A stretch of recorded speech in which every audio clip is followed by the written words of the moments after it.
చూడండి, ఎప్పుడు మనం ఈ సమ్మర్లో మామిడికాయలు దొరికే సీజన్లో ఆవకాయ పచ్చడిని పెట్టుకుంటాం కదండి. ఆ ఆవకాయ పచ్చడి భీమవరం వైపు అయితే ఆవు పిండి వేసి పెడతారండి. అలా కాకుండా గోదావరి సైడ్ అయితే, వెస్ట్ గోదావరి సైడ్ అయితే ఎన్ని రకాల ఆవకాయ పచ్చళ్ళు పెట్టుకుంటారనండి.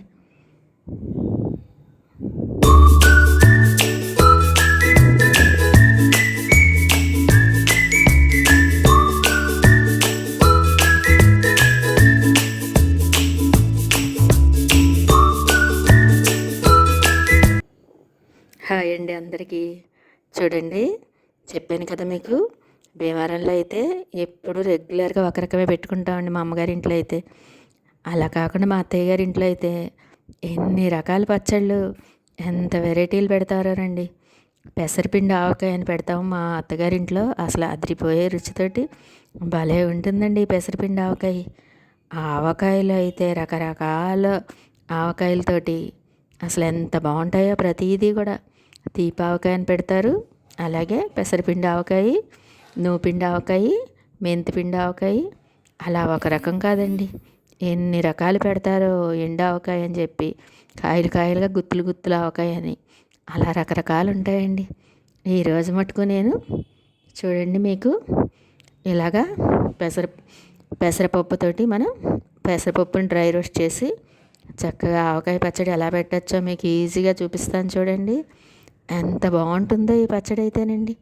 మనం విడిగా ఉంచుకుంటే కొద్దిగా ఎక్కువ రోజులు ఉండదు, కానీ ఫ్రిడ్జ్లో పెట్టుకుంటే ఒక 6 నెలల వరకు నిల్వ ఉంటుందండి. ఈ విధంగా మనం ఇలా కాయలు దొరికినప్పుడు చక్కగా నీళ్ళల్లో మనం డస్ట్ లేకుండా చూసుకుని కాసేపు ఉంచేసి నీళ్ళల్లో అవి తీసి బాగా ఆరబెట్టుకోవాలండి. ఇవి అసలు తడి లేకుండా చక్కగా బాగా ఆరబెట్టేసుకుని వాటిల్ని చూడండి మనం ఎలాగా ప్రిపేర్ చేసుకోవాలో ఈ పెసరపిండి ఆవకాయని చూపిస్తాను. మనం ఎప్పుడైనా సరే ఇదిగోండి 3 కాయలకి నేను ఈ విధంగా 1 కప్పు కారం, అలాగే 1/2 కప్పు ఉప్పు, 1 కప్పు పెసరపప్పు, 1 కప్పు నూనె, ఇలా సరిపోతాయండి కొలతలు. మనం దీంట్లోకి వెల్లుల్లి రెబ్బలు ఏమీ వేసుకోక్కర్లేదు. పెసరపిండితో పెడతాం కాబట్టి ఆ టేస్ట్ బాగోదండి. ఈ విధంగా మనం ఈ 3 రకాల ఇంగ్రీడియంట్స్ తోటి మనం తయారు చేసుకునే పచ్చడి ఎంత రుచిగా ఉంటుందోనండి పెసరపిండి ఆవకాయ. మీరే చూడండి, పెసరపప్పు ఈ విధంగా మనం బాగా పొయ్యి మీద మూకుడు పెట్టి అది వేడెక్కాక పెసరపప్పుని డ్రై రోస్ట్ చేసుకోవాలి. అలా వేపుకున్నప్పుడు కొంచెం కలర్ మారే వరకు ఉంచుకుంటే బాగుంటుంది. అలా కలర్ మారకుండా వేడెక్కి పచ్చిదనం పోయే వరకు వేపుకుంటే సరిపోతుందండి. అలా వేపుకున్న దాన్ని బాగా చల్లారనిచ్చి మనం మిక్సీలో పొడిలా ఆడేసుకుని దాన్ని మనం ఎలా కలుపుకోవాలో మీకు చూపిస్తాను. ఈ పెసరపిండి ఆవకాయ అయితే ఉంటుంది, భలే టేస్ట్గా ఉంటుందండి. అదేవిధంగా నువ్వుల్ని కూడా మనం ఈ విధంగానే కొంచెం డ్రై రోస్ట్ చేసేసుకుని పొడి చేసేసి ఇదే సేమ్ కొలతలతో చేసుకోవచ్చండి. మనకి పెసరపిండి అయితే పెసరపప్పు వేయాలి, అలాగే నువ్వులు ఆవకాయ అయితే నువ్వుపప్పు వేయాలండి. ఇది 2 కాకుండా మెంతిపిండి ఆవకాయ అని పెడతారు, అది అంత టేస్ట్గా ఉంటుందో. మెంతిపిండి ఆవకాయలో అయితే మీకు అన్నీ కూడా నెక్స్ట్ వీడియోలో ఒక్కొక్కటి తయారు చేయడం చూపిస్తానండి. ఇవి ఎక్కువగా పెట్టుకోకుండా మనం ఇలాగ 3 కాయలు 4 కాయలు పెట్టుకుంటే చాలండి. కొన్ని రోజులు వేసుకుని మనం సింపుల్గా నేను తయారు చేసుకునే విధానమే చూపిస్తున్నానండి. ఎందుకంటే పెసరపప్పు బాగా వేగిపోయాక మనం బాగా చల్లారి పెట్టుకుని ఈలోపు ముక్కలన్నీ కూడా ఇలా కట్ చేసేసుకోవడం జరిగింది. అసలు మామిడికాయ కూడా పుల్లటి మామిడికాయ ఉంటే ఎంత బాగుంటుందోనండి ఈ పెసరపిండి ఆవకాయకి. ఈ విధంగా పెసరపప్పుని డ్రై రోస్ట్ చేసుకుని బాగా చల్లారి పెట్టేసుకుని పొడిలా చేసేసుకోవాలి. ఇదిగండి, మాది ఎప్పుడైనా సరే చిన్న జారులో భలే వెంటనే అయిపోతుంది మెత్తటి పొడిలాగా. కొంచెం పెద్ద జారులో వేసానని చెప్పి పొడి అవ్వడం ఒక్కసారి తిప్పి ఒక్కసారి మిక్సీ ఆడుకున్నాక పొడి అవ్వలేదని చెప్పి మళ్ళీ రెండోసారి వేసి బాగా మెత్తగా అయిపోవాలండి. అది రవ్వగా అస్సలు ఉండకూడదు, అసలు టేస్ట్ బాగోదు. బాగా మెత్తటి పిండిలా ఆడేసుకుంటే పెసరపప్పుని అప్పుడు పెసరావకాయకి ఎంతో టేస్ట్ అయిన పొడి రెడీ అయిపోతుంది. ఇలా తయారు చేసుకున్న పొడిని మనం డైరెక్ట్గా ఇలా గిన్నెలోకి వేసేసుకుని తర్వాత ఉప్పు అలాగే కారం చేర్చేసుకుని ఆయిల్ కూడా చేర్చి ఒక్కసారి అదంతా ఆ మిశ్రమాన్ని అంతా కలుపుకుని అప్పుడు మామిడికాయ ముక్కలు వేసేసుకోవాలండి. అలా వేసుకున్నాక బాగా కలబెట్టుకుని మనం అలా ఉంచేసుకోవాలి. ఒక రోజంతా ఉంచేసుకుంటే ఊరినట్టు అయ్యి భలే ఉంటుందండి. అసలు పచ్చి మామిడికాయలు ఎప్పుడైనా సరే బాగా పుల్లగా ఉన్నాయి అయితే పెసరపిండి ఆవకాయ చాలా బాగుంటుంది.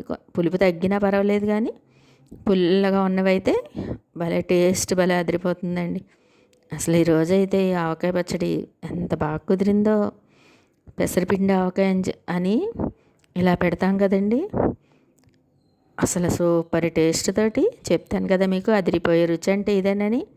అంత బాగుంటుందండి. మనం ఎక్కువ పచ్చళ్ళు పెట్టేసుకుని కాకుండా ఇలా కొద్దిగా 2-3 కాయలతో పెట్టుకుంటే మనకి 10-15 రోజులు వచ్చేస్తుందండి. ఎక్కువ ఇలా పెసరపిండి ఆవకాయలని నూపిండి ఆవకాయలని ఎక్కువ పెట్టుకోకుండా ఇలా సింపుల్గా మనం టేస్ట్ చూడడం కోసం ఇలా పెట్టుకుంటే ఒక 1/2 డజన్ కాయలు కానీ అలాగే ఒక 3-4 కాయలు కానీ పెట్టుకుంటే మనకి ఒక నెల రోజుల వరకు వచ్చేస్తుందండి. ముగ్గురున్న మనుషులకైతే. ఈ విధంగా చూడండి పచ్చడి ఎంత బాగా రెడీ అయిపోయిందో. చెప్పాను కదా మీకు కొలతలు. పెసరపప్పు ఒక గిన్నెతో తీసుకోవాలి. అలాగే సేమ్ కొలతగా కారం తీసుకోవాలి. అలాగే ఉప్పు మటుకు కొంచెం తగ్గించి వేసుకోవాలి. 3/4 కప్పు వేసుకోవాలండి. ఆయిల్ మటుకు 1 కప్పు వేసేవాలి. ఈ కొలతలతో తయారు చేసుకుంటే మనం కట్ చేసిన మామిడికాయ ముక్కలు మటుకు ఒక 2.5 కప్పులు 3 కప్పులు ఉన్నా పర్వాలేదండి. మనకి కొంచెం గుజ్జు ఎక్కువగా ఉండే ఆవకాయ పచ్చడి ముక్కలు సమానంగా సరిపోతాయి. ముక్కలు తక్కువైనా సరే గుజ్జు తక్కువైనా సరే పల్చగా అయిపోతుందండి ఆవకాయ. ఎప్పుడైనా సరే మనకి గుజ్జు ఎక్కువగా ఉండేటట్టు చూసుకోవాలి. అసలు చూడండి ఎంత బాగా కుదిరిందోనండి ఇది. అసలు చెప్తాను కదా మీకు, వేడి వేడి అన్నంలోకి చక్కగా ఈ పెసరపిండి ఆవకాయ వేసుకుని తింటే ఉంటుంది. ఎంత బాగుంటుందోనండి. ఎప్పుడూ కూడా చక్కగా ఇలాగా కలిపిన వెంటనే కాసేపటి ఒక గంట ఉంచేసి తర్వాత వేసుకుని తింటే ఆ టేస్ట్ ఎందుకో చాలా బాగుంటుందండి. అదేవిధంగా ఆవకాయలకు ఎప్పుడైనా సరే పచ్చి నూనె నువ్వుల నూనె వేసుకుని తింటే అసలు అదిరిపోయే రుచి అంటే ఇదే కదా అనిపిస్తుంది. అంత బాగుంటుంది. ఎంత బాగా వచ్చిందోనండి ఈ పెసరపిండి ఆవకాయ. మీరు కూడా ట్రై చేసి మీకు ఎలా వచ్చిందో నాకు కామెంట్స్లో చెప్పండి. ఈ పెసరపిండి ఆవకాయ కనుక మీకు నచ్చితే లైక్, షేర్, కామెంట్ మాత్రం మర్చిపోవద్దు. ఎప్పుడు కూడా మనం మామిడికాయలు దొరుకుతున్నప్పుడు ఈ విధంగా రకరకాలు పెట్టుకుంటే భలే బాగుంటాయండి.